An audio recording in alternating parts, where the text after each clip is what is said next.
7 things a stupid man always says. Stoic philosophy. Ever notice how some men destroy their own respect without even realizing it? Not through failure, not through weakness, but through the words they speak. They talk too much, defend too fast, and brag too often. And every time they open their mouths, they leak power. You can spot them anywhere. Loud, insecure, desperate to sound smart. But a Stoic man is different. He knows silence is a strategy. He understands that words once spoken can't be taken back, only regretted. As Epictetus said, better to trip with the feet than with the tongue, because your words don't just describe you, they define you. In this video, we'll uncover 7 things a stupid man always says, and how to replace each one with the calm, disciplined wisdom of a Stoic warrior. Comment below. I choose wisdom over noise. Let's begin. 1.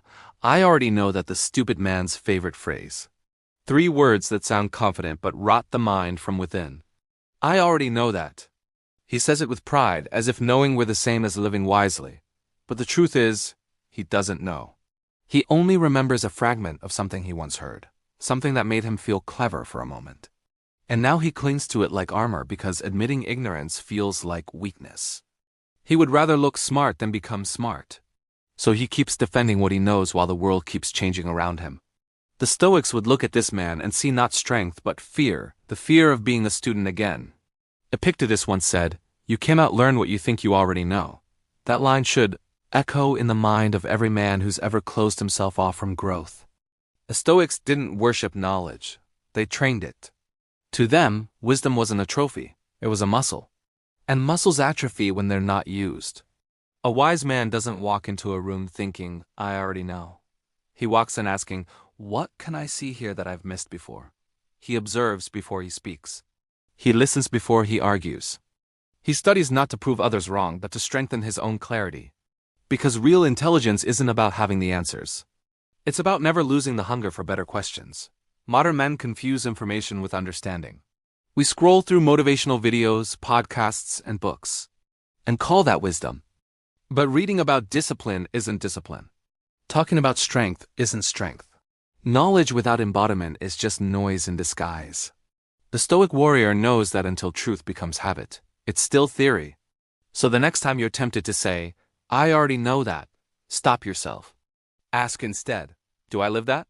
Do I wake up early like Marcus Aurelius said, or do I just quote him to sound profound? Do I practice stillness when insulted, or do I just nod at the idea?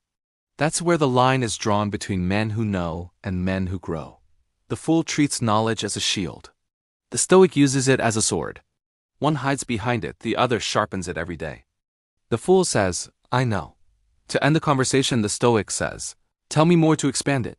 That's why one remains small, defensive, easily offended, while the other becomes vast, unshakable, endlessly evolving. So kill your arrogance. Strip your mind bare. Admit how little you know, because that's the moment your mind becomes infinite again. In a world where everyone pretends to be an expert, the wisest man you'll ever meet is the one who still calls himself a student. 2. It's not my fault. It's not my fault. The cry of the weak. The anthem of the man who hands his power to everyone but himself. Every time he says those words, he becomes smaller, blaming the world, his past, his boss, his parents, his luck. It's the language of a man who wants sympathy instead of strength, and yet the world owes him nothing. Life doesn't stop to comfort him. The Stoics understood this centuries ago. Every time you say "it's not my fault," you're building a cage, one made of excuses, locked from the inside. Because if it's never your fault, then it can never be your responsibility. And if it's never your responsibility, it will never be your victory. Epictetus said, "It's not what happens to you, but how you react to it that matters." Those words were not philosophy. They were survival. The man who takes responsibility becomes invincible because he stops waiting for fairness. He accepts the brutal truth. Some people will betray you. Life will be unfair. Storms will come. But your response is your weapon. The fool blames the wind. The Stoic learns how to sail. The fool curses the rain. The Stoic builds shelter. The fool waits for the world to be kind. The Stoic trains to be strong. Responsibility is the highest form of freedom. When you stop pointing fingers, you finally have both hands free to build your own life. Blame feels good. It gives temporary relief, like scratching a wound that never heals. It's easier to say my ex ruined me than to admit I ignored the red flags. Easier to say my boss hates me than to F.